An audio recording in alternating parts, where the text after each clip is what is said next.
A brand new mod was released literally the night of the new Ready or Not update that completely restored all of the censorship changes that was made with the new update. This mod is available on Nexus Mods, and as far as I know, it reverts all the changes Voidinteractive made caused by the console update. Dismemberment has been changed back to its original state, so you can now dismember limbs after the suspect has already been incapacitated or killed. Gerard's model has also been restored. Now, unfortunately, I have to censor some of this, as ironic as that is, because YouTube is a little bit weird and sometimes gets mad about showing nudity in video games, even though I've gotten away with it a few times playing through the game before. Either way, I still have to censor it just to be sure. The Narcos informant has been restored as well. The trafficked females and the shipping containers are now fixed to their original state. The changes made to 23 megabytes a second were also restored. The girl on Twisted Nerve has been fixed to her original state as well, and various fixes were made to the basement area of Valley of Dolls. The developer of this mod does mention that if there's any additional censorship changes that are missing here, to contact him so he can patch those additional changes in. If you want to check out the mod yourself, there will be a link down below in the description. Moving away from that, there's a couple things I'd like to talk about and address regarding the last video I put out, as well as the new Ready or Not update in general. So as a lot of you guys know, on the 15th, the new Ready or Not update just came out, and I've personally been enjoying it quite a bit myself. It's gotten a lot of mixed opinions. Quite a few individuals have mentioned their concerns regarding multiple issues with the update overall. That was not immediately apparent to me when creating my showcase video that I released on the 15th. And a big reason for this is that I got early access to play the update and showcase it and kind of get a video ready to go to release the day of. And there was a lot of issues that people have been bringing up now that I didn't even see while I was playing the game. Most people have been civil about their complaints and frustrations in the comments of that video, but there's also been some unhinged and entitled individuals that are blaming creators for these issues and directing their frustrations towards us rather than to Voidinteractive themselves. I got told in a comment that it was disingenuous for me to not acknowledge the censorship that so many people have already known about for weeks now, by the way, and God forbid I want to create a video showcasing the new guns and new maps and all that stuff without bringing drama into it. I personally did not think it was necessary to talk about that. I've already given my opinion on the censorship, and I've been truthful about it as well. Like I've said in my previous videos about the censorship, I completely disagree with Voidinteractive for their decision, and I absolutely don't support it. However, I'm not going to uninstall the game and boycott Voidinteractive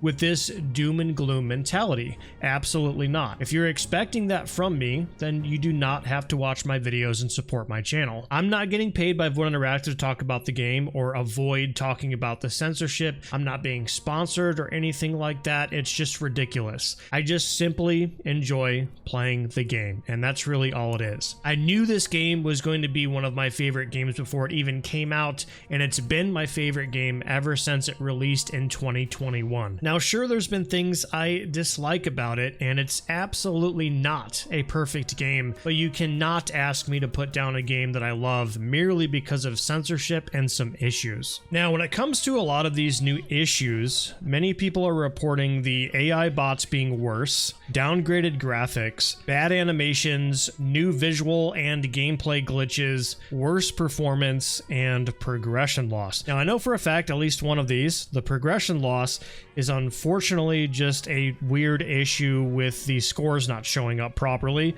They did just put out a patch that fixed this. Apparently the legacy save file wasn't tracking the scores properly, and I guess this is what they were referring to, but this has apparently been fixed, and this patch was put out on the 16th, so I'm assuming that's what the issue was there. I will say the only thing that isn't automatically updated is our career stats with the new career stats system, since that is a completely new feature, and I'd assume there would be no way for them to show us our stats from a feature that didn't exist before the update, so that kind of makes sense to me there. As far as the AI bots being worse, I can't really attest to that. The only thing I really noticed was the AI being extremely aimbotty in hard mode. It kind of feels like they gave us the AI from 1.0 before they made the fixes. faces. It's definitely difficult, but it is far from being realistic, so I guess I can understand if that's what people are talking about. I know it wasn't Voidinteractive's vision to make the game completely realistic, so it does make sense for the bad guys on hard mode to, I guess, encompass the reaction time and accuracy of John Wick, but I am of course of the opinion that I'd much rather the AI be more immersive rather than just being difficult for the sake of being difficult. However, I do not think this will ever get changed by the developers, and I've pretty much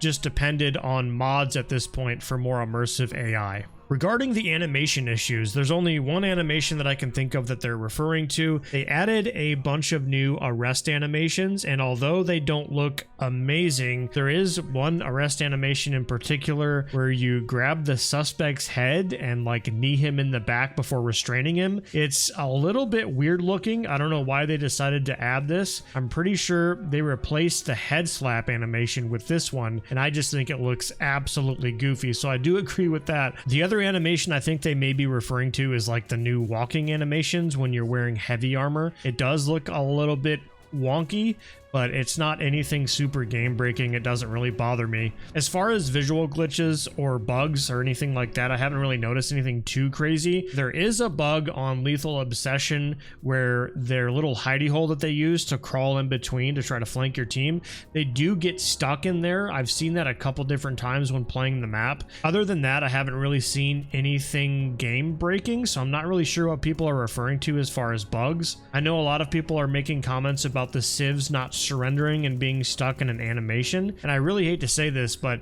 yeah, this issue has actually been here for quite a while now. It's been around. It is pretty rare, at least to me it's been rare. I haven't seen it that often, but yeah, this isn't anything new, and I don't know why people are saying it's new, so it's just a little weird to me. It does absolutely need to get fixed though, and I will agree there's some issues that have persisted for a while that need to be fixed, and there is no excuse for that. I've also seen people mentioning the graphical downgrade. I really didn't notice any major graphical changes. I'd love to see some comparisons if somebody would, showcase those, but I haven't noticed it myself. Otherwise, I would have talked about it for sure if it was something that I picked up on. I will say one thing that I have noticed that has been bothering me even before the update is this weird lighting glitch where you'll see this checkerboard style grid surrounding the bake lighting, and it really sticks out and looks awful. It's like really low texture or something. Like I said, this isn't new either. It's been around for a while now and they still haven't fixed that. Either way, I'm not sure what people are talking about regarding, worse performance and like all these graphical problems. I haven't really noticed it myself. If anything, I think the performance has actually gotten better on my end. But yeah, this has been reported by quite a few individuals as well. A lot of these complaints are just now coming to light to me as well. I think people just assumed that I would have picked up on it, or I would have heard other people complaining about it when I created that video. And some people weren't happy about me not bringing up certain issues like the censorship, like I mentioned before. A lot of the new issues people brought up, I wasn't even aware of. Like I said, I didn't even notice it myself. Either way, that's everything to talk about. If you enjoyed, don't forget to subscribe for some additional Ready or Not content, as well as future tactical FPS coverage. I hope you guys enjoyed, and we'll see you in the next one.